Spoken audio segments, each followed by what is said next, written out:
I stated in the preseason, I believe that East Carolina would be BYU's most difficult opponent in their opening 6 games this season. And I think the Pirates, they've absolutely matched that hype.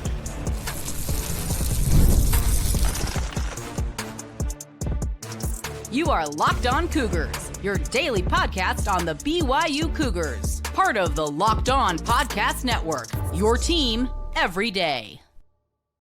What's up, everybody? Welcome into Locked On Cougars, your daily podcast focused on the BYU Cougars. I'm Jake Hatch, executive producer of the KSL Sports Zone in Salt Lake City, Utah, and a 14-year credentialed media member at BYU. I am your resident expert and insider, your host here on this podcast. And as always, thank you for making Locked On Cougars your first listen of the day. Coming up on today's show, we're going to talk about East Carolina, why I believe they are still super dangerous as BYU makes the cross-country trek for a matchup this Saturday. Then we're going to talk about Kalani Sitake. His name has surfaced in coaching articles regarding the UCLA opening. Not surprised by it in the least, but I'm also going to be very surprised if he's ever interested in a program of that caliber. And then we'll finish up today's show by talking about who's up and who's down, our Big 12 stock report across the league for week 3.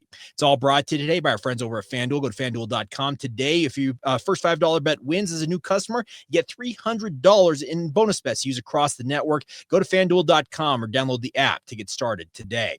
All right, let's talk BYU football. Now, if you paid attention over the weekend, you probably were jonesing for some football to watch and something related to BYU, and you may have tuned in to watch East Carolina face off against intrastate opponent Coastal Carolina. Well, ECU absolutely demolished CCU 38-0. Now, Coastal Carolina very much looks like they're a shell of their former selves. Remember, when BYU faced off against them in 2020, they were riding high. The Chanticleers have had a pretty strong history, albeit a short one, at the FBS level. But this year does not look like the year for Coastal Carolina. Meanwhile, ECU absolutely looks the part. They're 2-1, and their only loss was an opening night loss to North Carolina State, where it felt like they were slow to get out of the gates in the first half, tried to make it up in the second half, and were unable to make up that ground against the Wolfpack. But they have since losing to North Carolina State 24-17. They've absolutely demolished Campbell, and then obviously shutting out Coastal Carolina. This is a team, speaking of ECU, that BYU needs to be very wary of. And why do I think that? Well, you look at it, they've got a very high-powered offense, particularly led by their passing game. Katin Houser, their quarterback, he's passed for nearly 1,000 yards already this season. I think he's averaging 300-plus yards per game right now. He's got 5 touchdowns to 1 interception, and probably could be a whole lot higher than that had they not finished off some of their touchdown drives against Coastal Carolina with touchdown runs. But they throw the ball all over the field. And beyond the fact that they have a high-powered passing attack on offense, they've got a swarming attacking defense that BYU's got to be ready for, because if a program like Stanford, who, by the way, congratulations to them, got their first win of the season, beating Boston College over the weekend, but they were able to get after Bear Bachmeier with some of the twists and stunts and blitzes they ran against BYU. And if Stanford can do that at the level they did, a team like Eastern Carolina has got to be licking their chops, because if you look at the stats for Eastern Carolina this season, they're averaging 3 sacks a game. They've got 9 through the first 3 games of the year. But beyond that, 28 tackles for loss. That is better than 9 per game, everybody. They are absolutely getting after it on defense. And that's why I feel like this game, it's a classic trap matchup for BYU. The more I think about this, I think of when BYU faced off against Liberty back in 2022.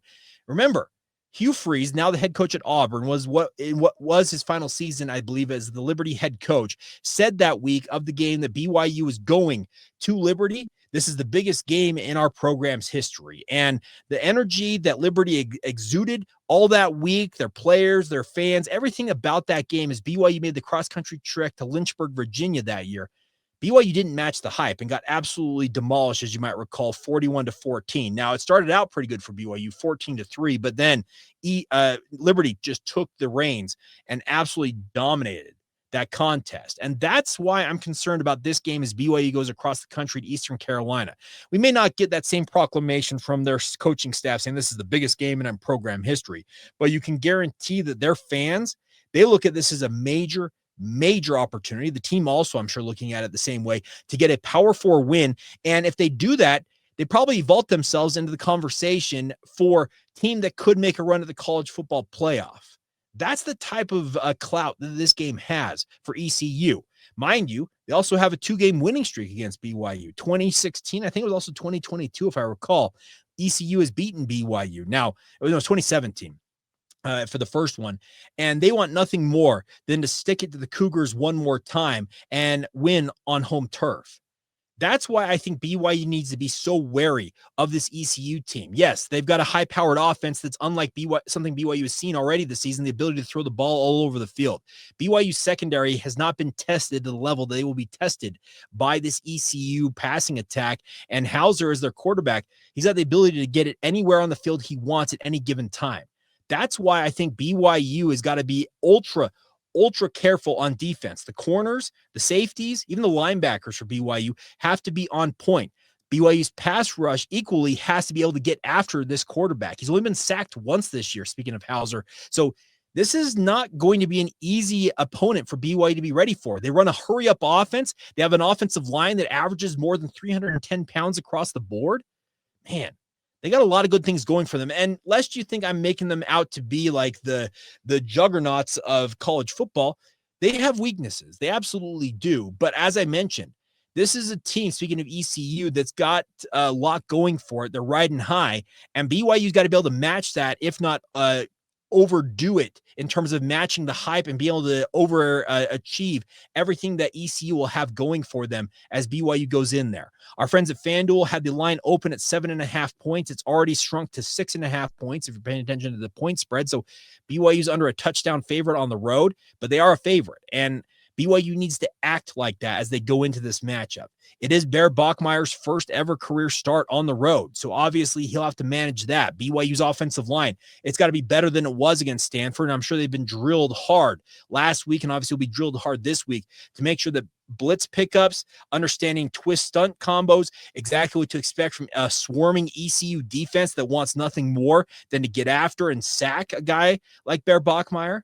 This is a critical week of preparation for BYU because you can ill afford to fall flat on your face against Eastern Carolina.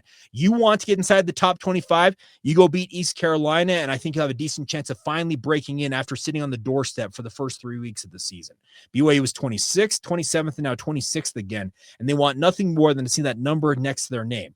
Well, the way you do that is beating East Carolina and doing so in pretty emphatic fashion. So a crazy week ahead. I think an exciting week ahead, but at the same time, you got to be wary of what ECU, the problems that they pose for BYU in this matchup, and you've got to be ready for it. We'll continue to break it down all week long, but I am not overlooking ECU because I said in the preseason, I do think this is BYU's most dangerous opponent considering the circumstances, et cetera, in their first 6 games, and very well could be the one game that trips them up ahead of what could be a 6-0 start as they get ready for a Utah game in mid-October. But you can ill afford to look past this opponent because I do think that they are that good to beat you on the road.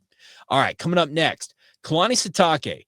Obviously, a really, really well-known name at this point in the college football universe with his 10 seasons now at BYU.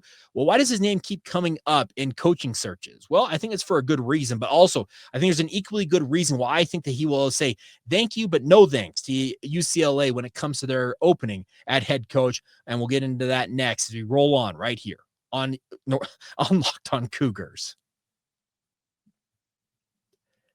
Today's show is brought to you by our friends over at 5 Hour Energy. Caffeine has got a flavor upgrade with our friends over at 5 Hour Energy. They deliver tasty caffeine in 17 bold different flavors. And the best part is they got B vitamins, nutrients, all with 0 sugar and 0 crashes for you if you want to consume them. What I love most about how portable they are. If you want to take these anywhere, you can do that. You can stick them in your bag. They're 2-ounce energy shot. There's nothing smaller than this that packs the punch that it does. The best part is it kicks in fast, sugar-free, and it absolutely helps you get through the day if you're needing that extra boost to get you through your workday or whatever else, a workout and the like. So enough of the boring, flavorless caffeine out there. It's time to give your caffeine a flavor upgrade with 5 Hour Energy Shots. Get your favorites you love or be bold and try something new in store and online at www.5hourenergy.com or on Amazon today. Thank you once again for making Locked On Cougars your first listen of the day. Hope you all are doing fantastic out there. Hope you had a fantastic weekend. I know I did. I got to go to Disneyland with my daughter on Friday to celebrate her birthday a little bit early, but had a great day exploring both California Adventure and the original Disneyland, the Magic Kingdoms. Had a great time. Thank you for bearing with us on Friday. And then Saturday, had a privilege and an honor to attend the funeral of Dusty Litster. Any of you who know who Dusty is, he is a huge BYU fan, like one of the biggest I know, and obviously had an outsized voice in the high school community here. He was called the voice of high school sports in the state of Utah, doing what he did with the KSL Rewind crew, calling high school baseball, football, basketball, almost everything else in between, and had his funeral after passing away from brain cancer on Saturday. I was lucky to be able to work it out where I was able to get back in time to attend that and pay my respects to him. And Dusty, we're thinking of you. We're thinking of your family, and I want to give you the absolute best wishes to your family in the aftermath of your loss, because that's a hole that won't be filled anytime soon. So it was a crazy weekend filled with both the ups and the downs and everything in between, but a fun weekend nonetheless. All right, let's talk about BYU. And the interesting part about Kalani Sitake is BYU's head coach is, even though BYU is now a Power 4 program, his name continues to pop up in coaching search articles. And what that means to me is that, A, Kalani Sitake is a well-respected veteran coach, and as such should be getting that hype in terms of programs out there, whether they're, in this case, UCLA or others, that are saying, hey, what were the chances of a guy like Kalani be interested in jumping into our program? Because A, he has produced multiple 10-plus win seasons over the past 5 years, 3 of them, in fact, in the past 5 years, and B, he's built a really, really strong program that is really renowned for his physicality and its overall talent, despite not having, I guess, top tier recruits in said program.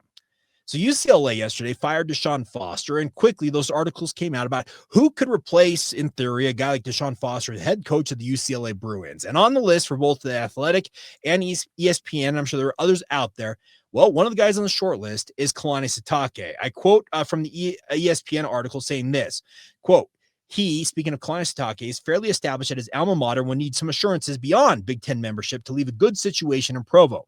But Sitake is also in his 10th year at BYU and might want to restart his clock. The 49-year-old spent most of his career at Utah, but also worked at Oregon State and knows the West Coast and California recruiting scene. He is 74-43 as an FBS coach and would be an identity of physicality and toughness to Westwood, unquote.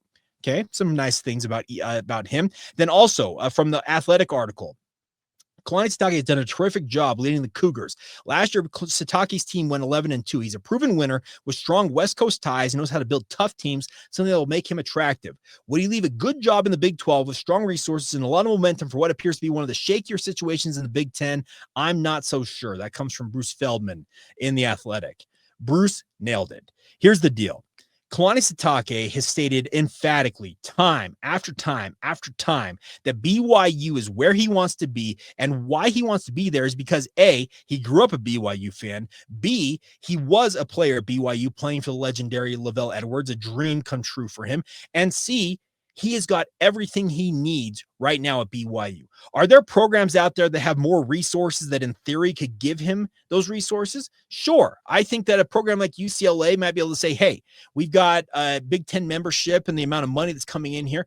Well, come down here and build what you want to build at Westwood. But why would you want to do that? UCLA is an afterthought right now.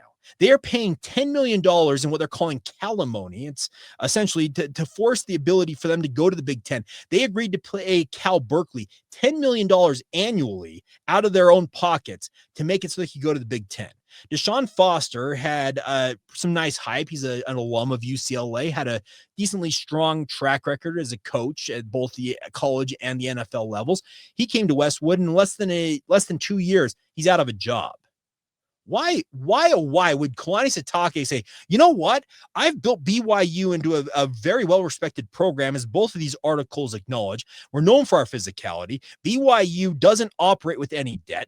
I have been given every resource imaginable to me at this point. Why would I want to leave this and go and try and rebuild UCLA? That's the thing about this. And beyond that, Any of you who know Kalani Sitake know that BYU is in his blood. It's a personal deal for him to be the head coach of his alma mater. There are other guys who obviously are the head coaches of their alma mater and they love what they do, but there's a certain price point that may pry them out of this. I'm not sure at this point that Kalani Sitake is interested in being pried out of anywhere outside of Provo, Utah. He has got everything that he needs right now, and he's got a program that's on the rise. They are finally in the big time. Speaking of BYU, yes, UCLA is in the Big Ten. But how many other teams do you have to climb over in the Big Ten to have a chance at maybe, just maybe, as I bump my microphone, just maybe having a chance to win and go to the college football playoff? Well, I can think of Michigan, Ohio State, Penn State. Oh, yeah, crosstown rivals, USC. Oh, there's Oregon up the coast there. Oh, Washington. Man, explain to me why exactly UCLA is going to be attractive to Kalani Sitake or really any other coach out there, minus the fact that maybe in theory they could pay them a whole lot of money. But even then, this is a program at UCLA, as some have noted, is running a deficit of, let's see, last time I checked, $200 million in just the past 6 years alone. Yeah, I'm just going to say it right now. Kalani Sitake and his agent are saying, thank you for your interest, Martin Jarman, who's the AD at UCLA. Thank you for your interest, but I'm going to pass it this time. And in fact, I will say this right now. I will say it right now on the record that I believe that Kalani Sitake will be the head coach of BYU this time next year, or I will eat my hat. He has built everything that he can envision at BYU, and I don't think he is interested in leaving it for literally anything right now. His family is well established. He's got a nice base of support around him at BYU. He just was named an associate athletic director in BYU's hierarchy. He has got everything it feels like he needs, and he's also got some philanthropic ventures outside of that I don't think he's interested in leaving right now because he's got them finally kind of getting off the ground here. So I understand why UCLA would kick the tires on Kalani Sitake, because they should. And in fact, every program from here to the Mississippi, maybe even beyond that, should at least make a call to gauge his interest. But it will take a lot. I'm telling you, I don't even know what it would take to get Kalani out of BYU. He's a BYU guy through and through. To use the expression, he bleeds blue. And what he has built at BYU, it's not easily replicated. I don't think there are many programs out there that, like BYU, that stand for more than just a paycheck in this day and age. UCLA, yeah, Nico Iamaleava is a great quarterback, but beyond that, what else do they have? Anthony Woods is a decent running back. They've got some decent talent at UCLA, but I would say top to bottom, even with some of the UCLA recruits, I'm sure that they've hauled in 4- and 5-star types maybe in the recent past, the BYU's roster top to bottom, stronger than UCLA's. We saw Utah absolutely demolish UCLA in the Rose Bowl, and I would think BYU, given the opportunity, would have done the exact same thing to the Bruins. Why would you want to say, as ESPN notes, restart his clock? What's attractive about that? Like, he's going to be at BYU, speaking of Kalani, as long as he wants to be at this point. That type of tenure, that type of continuity, that safety net you've established for yourself, because it didn't come easily for Kalani. Remember, his second year was the worst season in the past 50 plus years of BYU football. He's also had some other seasons, the 7-6 campaigns and the like, that had Cougar fans upset. But all he's delivered in the past 5 years is 3 10-plus win seasons. And this season's off to a decent start already with a freshman quarterback who looks very, very tantalizingly talented. And why would you want to essentially pull the plug on that and say, hey, guys, let's pack up shop, drive down I-15, let's get to Westwood and go to Pasadena?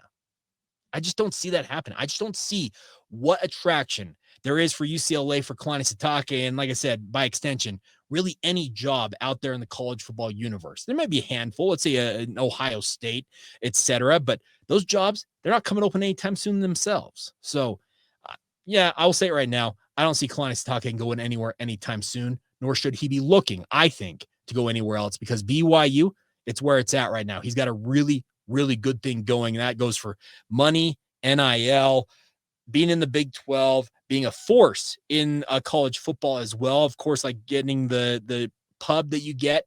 Yeah, you don't want to go and play 5th, 6th, 7th, 8th, 9th fiddle down there in the UCLA, the Los Angeles sports market, versus in Provo, you're number 2 behind maybe the Utah Jazz right now. And Utah, obviously, jockey for position with them, but It's a big deal to be the head coach in Provo. And I don't see Kalani saying, you know what I want to do? I want to coach the UCLA Bruins and short circuit everything I've built in Provo at BYU. All right, coming up next, though, we're going to talk about who's up and who's down in the Big 12 because some crazy things happen in week 3, and they often do, but we've been doing this so far this season. Looking back at the weekend was across the league and giving you my winners, my losers, my up and down in terms of the stock across the league, and we'll get to that next with the Big 12 stock report right here on Locked On Cougars. Today's show is brought to you by our friends over at Prize Picks, the daily fantasy app where making the right call can actually pay off. You and I make decisions every day, but on Prize Picks, being right means cashing in. With football back, Prize Picks is the simplest and fastest way to get in on the action. Just pick more or less on 2 to 6 player stat projections, and you can turn your takes into real prizes all in less than 60 seconds. That's the best part about it. It's quick, it's easy, it's honestly the best way to follow along with football because, like I said, you can make those picks in less than 60 seconds, and you're on your way to doing whatever you want. And the best part, even if one of your picks misses, Prize Picks invented the flex play, so you can still double your money and still win at the same time. Download the Prize Picks app today and use the promo code LOCKEDONCollege to get $50 in lineups after you play your first $5 lineup. That's promo code LOCKEDONCollege for $50 after you play your first $5 play with our friends over at Prize Picks, where it's good to be right. Today's show is also brought to you by our friends over at FanDuel. Now, FanDuel is here for you guys with the NFL season ongoing. It's making sure you are ready for everything going on with a can't-miss offer. Right now, new customers at just $5, and if your first bet wins, you get $300 in bonus bets to use across the app. The best part is it makes every game more exciting, whether you're watching your team or just keeping an eye on your fantasy lineup, and makes your Sundays on the couch watching the NFL that much more, having a little extra energy and a little more in terms of the stakes on the action. It's quick and it's easy. So if you're ready to play, download the FanDuel app today by visiting FanDuel.com to get started today. That's FanDuel.com to place your first $5 bet, and if it wins, $300 in bonus bets, courtesy, once again, of your friends over at FanDuel.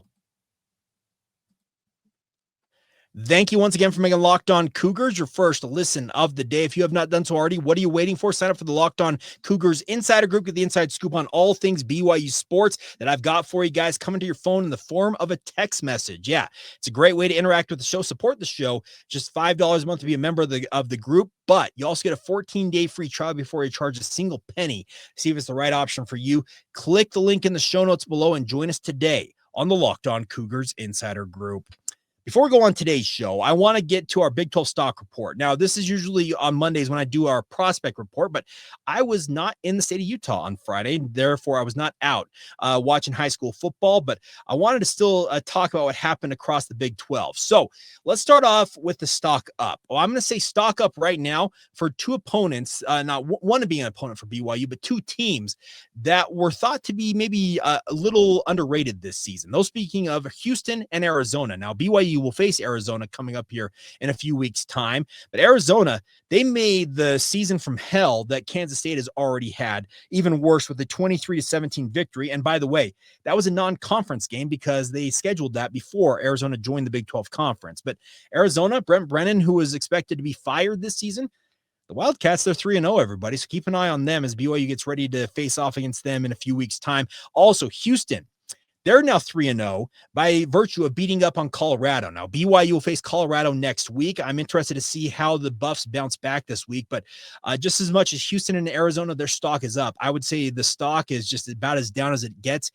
Something at Kansas State is absolutely off. I do not know what it is. Is it Avery Johnson is not a quarterback in the sense that you need him to be? Maybe so, but there's something off at Kansas State. They're 1-3, and their campaign already looks like it's teetering on the brink. Colorado, conversely, did we really expect that much from Colorado in the aftermath of Travis Hunter and Shedeur Sanders? They've got to figure out their quarterback situation, speaking of the Buffs, but it's one thing to pay attention to is I don't know what to make of Colorado. Maybe we'll get some clarity on that this week from them, but they got to figure out their quarterback situation. A couple other teams I want to say stock is up on. Texas Tech, as they get ready to face off against Utah this week, big noon kickoff, going to be in Salt Lake City. Texas Tech absolutely looks the part. The hype, the substance, everything that was said about Texas Tech in the preseason, they've matched it so far this year. They absolutely demolished Oregon State 45-14. Baron Morton, who I had some questions about if he was going to be that difference maker at quarterback for them. Well, 464 yards and 4 touchdowns.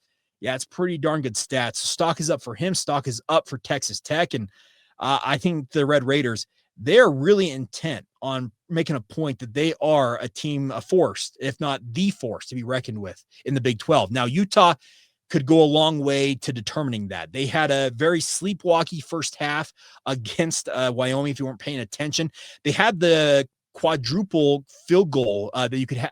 What do you call it? The four things you can have with a field goal happened in the first half. Made one, missed one, doinked one, and then had one blocked. They led 3-0 at halftime, but Utah came alive in the second half, ran for 300 plus yards. So the Utes feeling pretty good about themselves, ranked 16th in the country after beating Wyoming 31-6. I still don't know what to make truly of Utah. The offense looks good at times, but it goes inconsistently up and down, if that makes sense. So I'm a bit in the between on Utah right now. I do see some cracks with Iowa State. Now, they did go to Arkansas State and they won. So they're 4-0. They're ranked 12th in the country. They're the highest ranked team in the Big 12, and for good reason, because you've reeled off 4 straight wins for Matt Campbell's squad, but I'm not sure what to make of Iowa State. Are they going to be this good and find a way to win every single week? Or are they finally going to really turn it on at some point? That's the question I've got about Iowa State. And then the final thing I want in terms of stock report I wanted to pass along is congratulations to West Virginia. Now, they lost their star running backs, lost a very, very good wide receiver to season-ending injuries, and all they did was respond by beating up on Pitt in their backyard brawl rivalry series 31-24.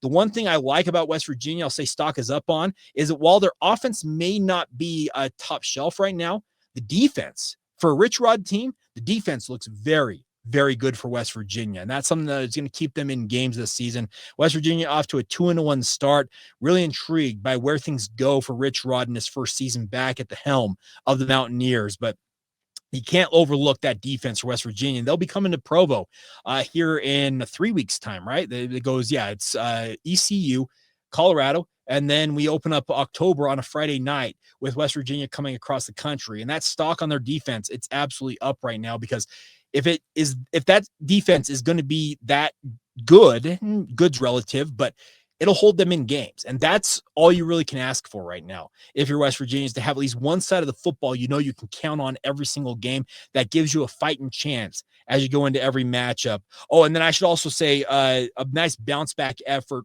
from Arizona State. I was a little bit wary of Texas State going to ASU over the weekend, but Sam Levitt, Jordan Tyson, and Rayleigh Brown, their offense responded. 34 points, very solid bounce back effort for Arizona State, but the stink of that Mississippi State loss will not be off them for a little bit. That was a really, really difficult loss, a bad look for the conference. So I'm going to hold that one against Arizona State, because that would have been one they needed to have in their back pocket, and the league needed in their back pocket. Albeit Mississippi State off to a 3-0 start, I still don't think Mississippi State is the class of the SEC in any way, shape, or form. And losing that game, man, I don't know what to make of it. So, yeah, there you go. My stock up, stock down. And BYU, I look at it, they've got a fighting chance in every one of these games the rest of the way this season. Now, that 4-game stretch still looks very difficult. Speaking of the Utah, ISU, Texas Tech, TCU quadruple that they'll have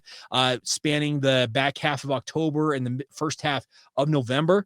But that's why you line up and play them. And BYU's got to round into form themselves. But this is the crazy thing about this Big 12 conference is teams we thought were going to be down, like in Arizona, well, they're off to a perfect start. That's great to see. Houston, well, I know our good friend Drake Toll thought that Houston was going to be a problem. He said it all off season long, and Houston's matched it with a 3-0 start on their own. But there's other teams, like I said, Kansas State, something's broken there. Just there's something wrong in the Little Apple, speaking of Manhattan, Kansas. And I'm not sure that they have the answer for it quite yet, but they have the opportunity to still climb off the deck. They are only 0-1 in conference, despite being 1-3. But when you lose all your non-conference games, it's a tough look for the Kansas State Wildcats. So there you go. Just some thoughts on the Big 12 as a whole as we now look forward to BYU and ECU. We'll have updates for you guys tomorrow, what Kalani Sitake and his players said during his weekly press conference. Some basketball notes as well I meant to get to today, but just with the storylines that played out, I didn't have a chance to get into those. We'll get into them as the week progresses. But hey, we're back at it. Weird to have a bye week in week 3, but we're back after it. And now BYU gets ready for that cross-country trek to face off against East Carolina. We'll get you ready for it all week long right here on the podcast. So as always, thank you for making Locked On Cougars your first listen of the day. Thank you for being an everydayer as well. And we will catch you guys again tomorrow. And do want to remind you guys, coming up on Thursday, make sure you check out the College Football Kickoff. It's your ultimate college football weekly preview. Drake Toll, our good friend from Locked On Big 12, leads the conversation alongside two-time AP Coach of the Year, Gary Patterson, and former college star Jesse Hawley, and of course, our local Locked On college experts. It's a college football preview like only Locked On can do. Catch College Football Kickoff every Thursday throughout the season. It's only available on Fire TV as well as podcast apps as well. So until then, until tomorrow, I should say, thank you as always for making Locked On Cougars a part of your day, and we will catch you guys again tomorrow right here on the Locked On Cougars podcast.